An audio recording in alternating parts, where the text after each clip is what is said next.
Introspectiva foi uma espécie de alternativa que eu encontrei para me desviar do termo retrospectiva. Porque o convite foi formulado neste quadro de uma ideia de retrospectiva, não é? Ou seja, um conjunto de referências, trabalhos, obras, artefactos que pudessem de alguma maneira refletir o meu trabalho, o meu corpo de trabalho e o meu corpo no trabalho.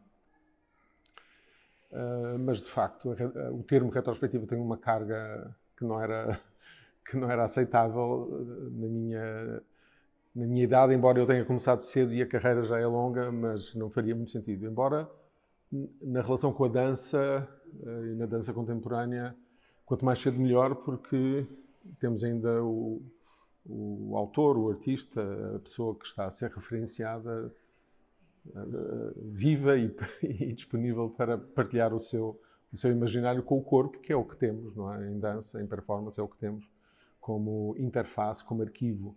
Então a introspectiva tem esse lado de me desviar da carga desse nome, de retrospectiva, e por outro lado também se liga de uma maneira muito justa àquilo que eu estou a fazer aqui, que é uma espécie de viagem ao mundo interior, não só do meu pensamento, como dos artistas com que colaboro.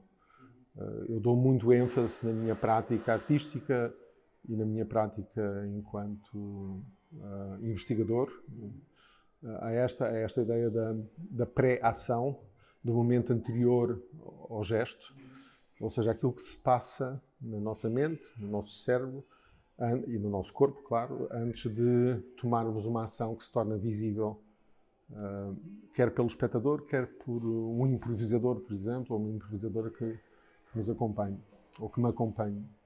Esse momento anterior ao gesto é o meu lugar de eleição enquanto investigador e mesmo enquanto artista, ou seja, gosto de deshierarquizar, de dar tanto valor àquilo que de facto acontece como àquilo que poderia ter acontecido.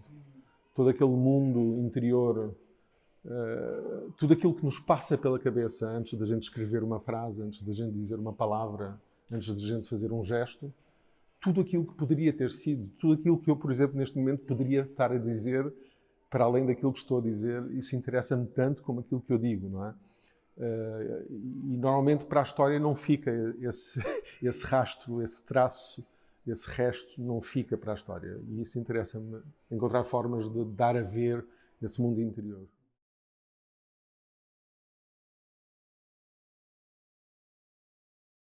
Sim, na verdade são três componentes, porque há a componente da exposição e há a componente performativa, mas a verdade é que a exposição também teve uma componente performativa prévia, que eu chamei estaleiro, e durante um mês nós ficámos aqui nas galerias disponíveis para que os visitantes pudessem aceder ao nosso trabalho enquanto performers.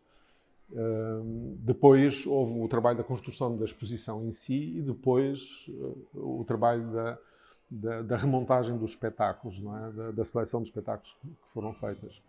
Em relação a esta componente da exposição, aquilo que na verdade fizemos foi ocupar as três galerias que estavam à nossa disposição, com um primeiro momento de acolhimento daquilo que será um trabalho mais em processo, um trabalho mais informal quase, um trabalho ainda em estado bruto, ou seja, perguntar-nos como é que podemos, como é que se consegue partilhar com o visitante aquele gesto que ainda está impuro, não é? Que ainda está em estado de latência, que ainda não tem uma espécie de assinatura.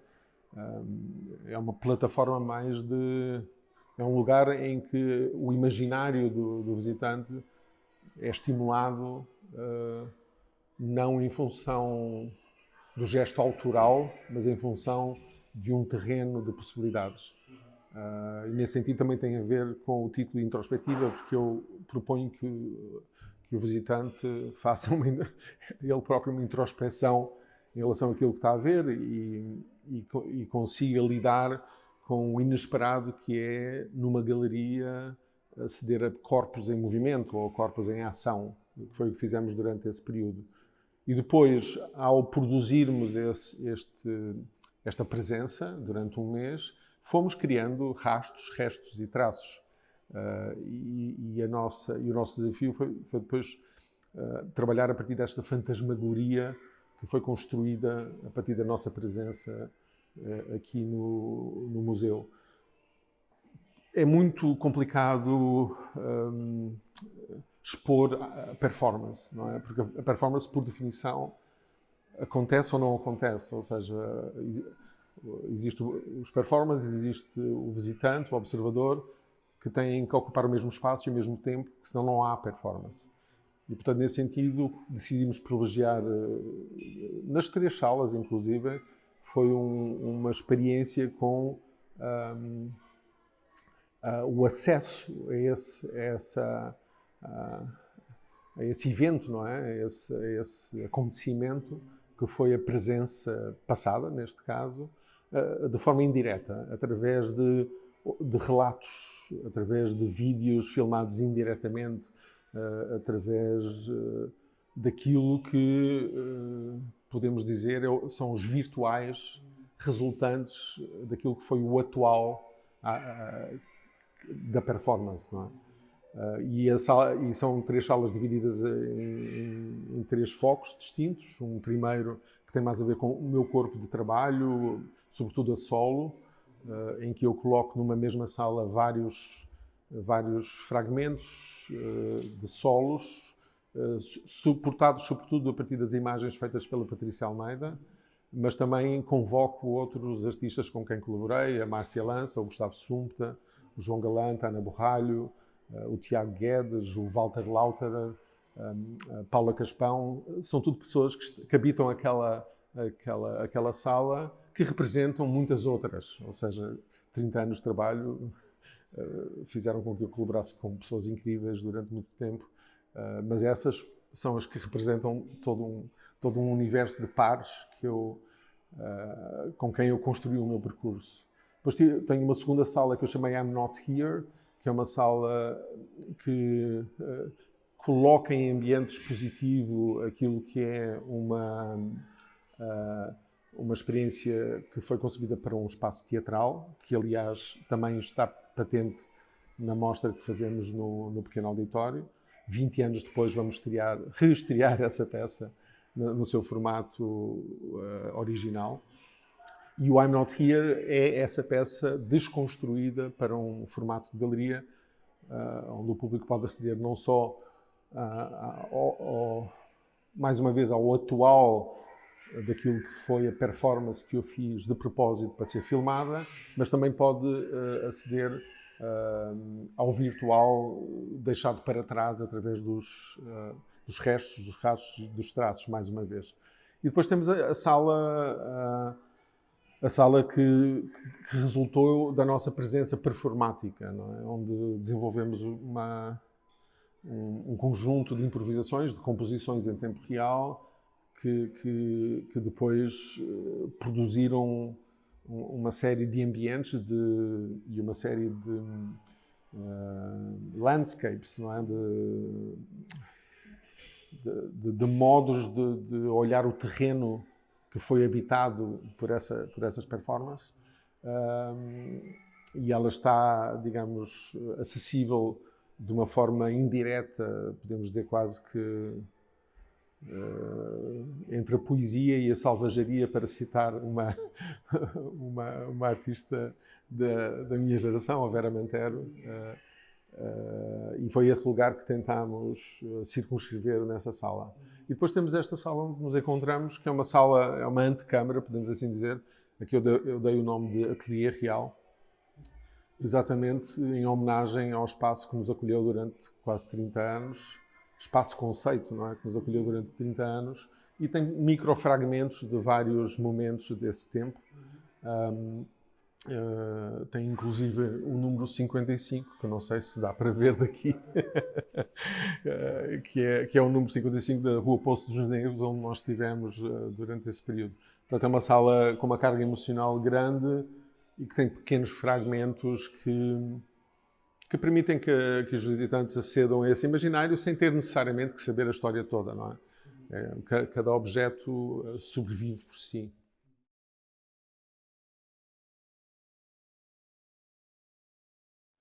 Sim, absolutamente. Não há.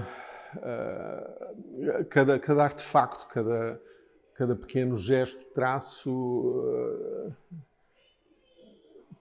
é a ponta do iceberg de um conjunto de outros gestos que ficaram de fora, não é? Eu, por exemplo, para construir esta sala, o que eu fiz foi trazer uma série de caixas de arquivo que tinha, arquivo pessoal, e, de certa maneira, fui construindo um pouco intuitivamente este ambiente, que não é muito distinto, claro, no ambiente de galeria altera-se, mas não é muito distinto daquilo que eu faço normalmente nos meus lugares de trabalho, onde vou pondo nas paredes, como qualquer artista, na verdade, qualquer pessoa, muitas pessoas fazem isso, mas vou pondo nas paredes os pequenos elementos que de alguma maneira me convocam a uma experiência passada, a um gesto muitas vezes inacabado. Há várias coisas aqui que nem sequer tiveram um momento de exibição prévio. Eles são apresentados no seu estado ainda cru. Algumas são ideias que nem chegaram a ter uma vida própria, são micro-ações ou micro-situações que convocam um mundo possível, não é? Um mundo possível. Isto em qualquer circunstância, qualquer pessoa tem sempre acesso a um fragmento, não é? Uma parte daquilo que acolhe.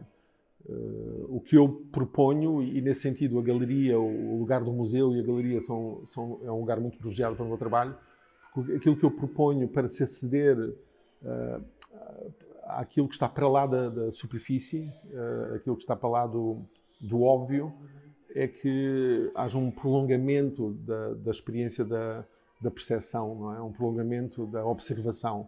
Quanto mais eu observar, mais detalhe a imagem me dá, me informa. E a galeria é um belo lugar para isso, ao contrário do teatro, que obriga a uma duração fixa, com princípio, meio e fim, e, portanto, impõe no espectador a ideia de tempo linear. A galeria permite um tempo mais circular, aquilo que eu chamo de tempo real, na verdade, que é um tempo que se expande e que, exatamente por causa dessa expansão, possibilita entrar no interior da proposta, não é? E não ficar só na rama.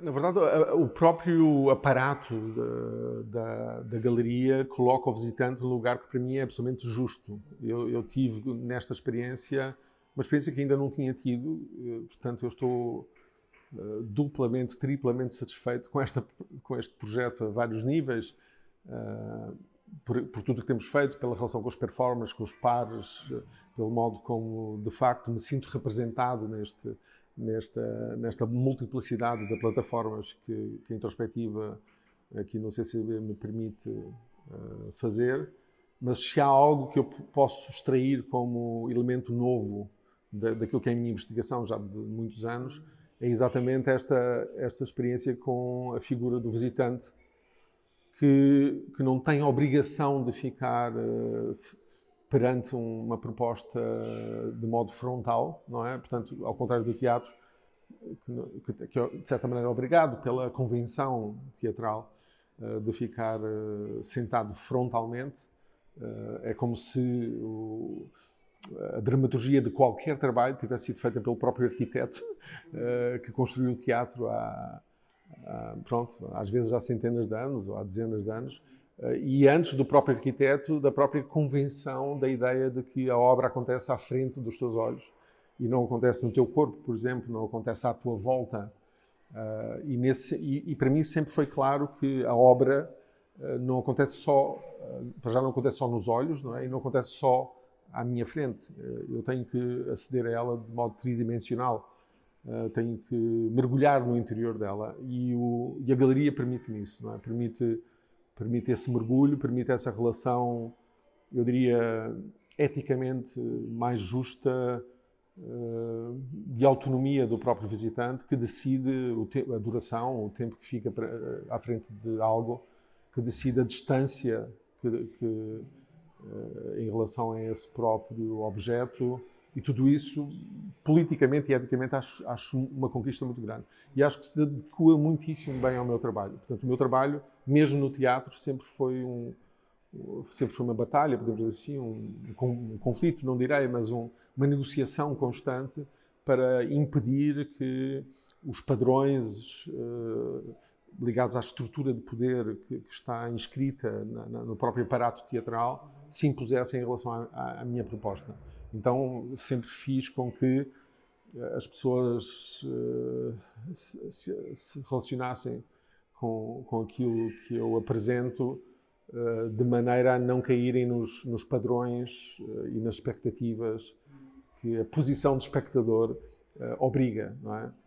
E, portanto, nesse sentido, fazer um projeto de retrospectiva e introspectiva neste momento do meu trabalho e da minha investigação faz todo o sentido, porque é como se finalmente tivesse encontrado, digamos, o contexto, a casa que me abriga de uma maneira mais justa. Isto sem renegar a minha herança e assumindo perfeitamente a minha condição de artista que desenrola, digamos, a linha, o fio condutor da dança contemporânea. Mas, de facto, sinto-me em casa quando estou num lugar em que o espectador não é obrigado a se comportar de uma determinada maneira e tem agenciamento e autonomia para se relacionar com a proposta como quiser. Não é?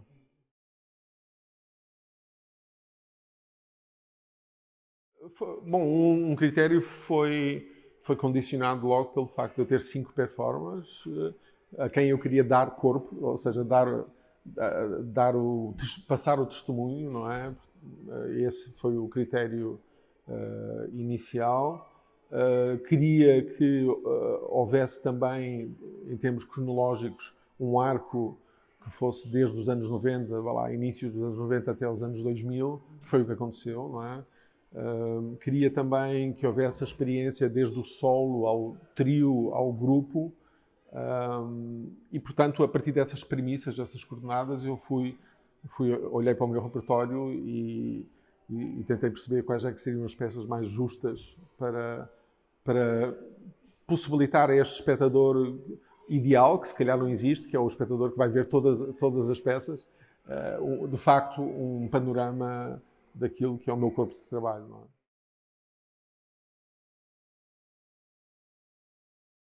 Sim, para mim é chave, não é?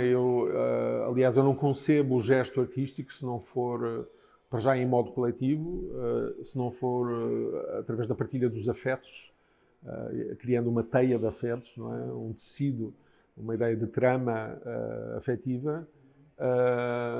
E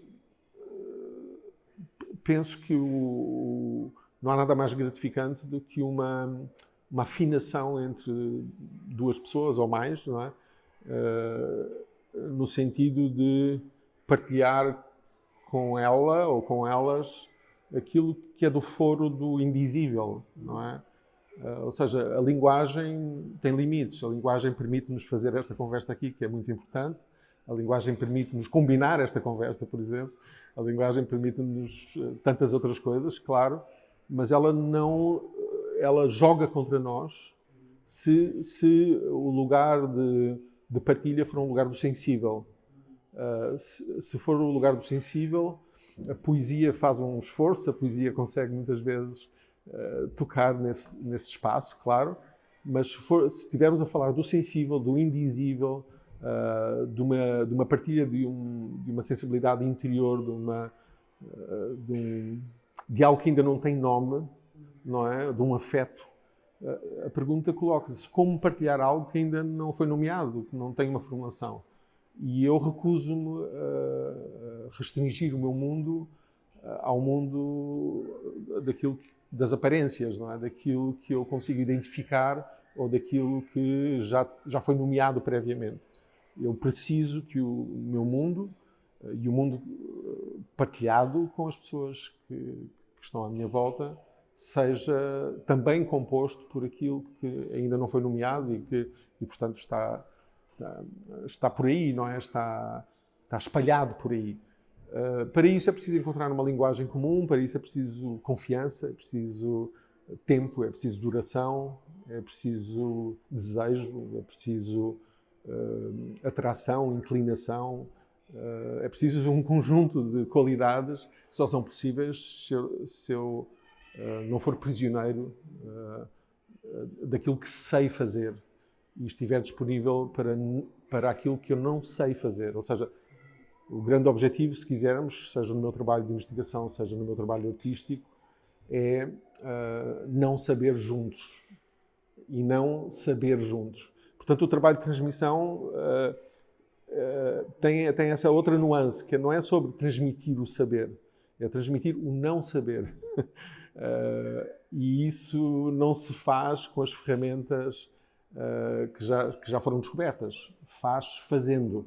E daí o meu grande interesse em trabalhar com improvisação, claro, mas sobretudo com composição em tempo real, ou seja, com este lugar em que o não saber se manifesta no tempo real, no tempo presente, e a partir de uma experiência, de uma prática, do aceitar que somos ignorantes, não é? Do aceitar que está tudo por dizer, a partir dessa espécie de aceitação, de constatação, eu consigo viver o momento presente plenamente. E, portanto, como fazer isso com os outros é aquilo que me interessa, quer com as pessoas com quem trabalho, quer com alunos, quer com o espectador ou com o visitante. Não é? Não saber juntos é a mantra que me ocupa. Mantenho-me ocupado com o corpo, sabendo que essa ocupação desse corpo é vista de dois ângulos, não é? Do ângulo da tarefa, ou seja, não parar de pensar, não parar de sentir, não parar de me escutar, ou seja, é uma tarefa, é um trabalho árduo e diário, mas ao mesmo tempo perceber que este corpo que me ocupa é um corpo carcaça, é um corpo tela, é um corpo que existe também para criar uma superfície, um interface, para que quem me observa de fora consiga projetar o seu próprio imaginário. Ou seja, a minha convicção, o meu interesse não é só que quem me observe aceda ao meu imaginário. A minha função é também proporcionar uma espécie de tela, como se estivéssemos a falar de cinema, para que o visitante consiga projetar o seu imaginário. E nós vamos nos encontrar em algum lugar entre os dois, não é? Ou seja, nem é o visitante aceder ao meu imaginário, nem é eu tornar-me exclusivamente uma espécie de objeto de projeção. Portanto, vamos nos encontrar entre os dois. Claro, é muito difícil, é evidente que construir um modo de operar o tempo e o espaço a partir da ideia do presente é uma tarefa muito árdua, porque é, claro, muito mais fácil comprar feito, fazer as coisas que sempre foram feitas, é muito mais fácil não correr riscos, por exemplo, mas aí, então, eu teria outra profissão, não teria esta profissão. Correr risco e riscar são os lugares de eleição da minha prática artística. João, muito obrigado. Muito obrigado, Pedro. Foi um prazer.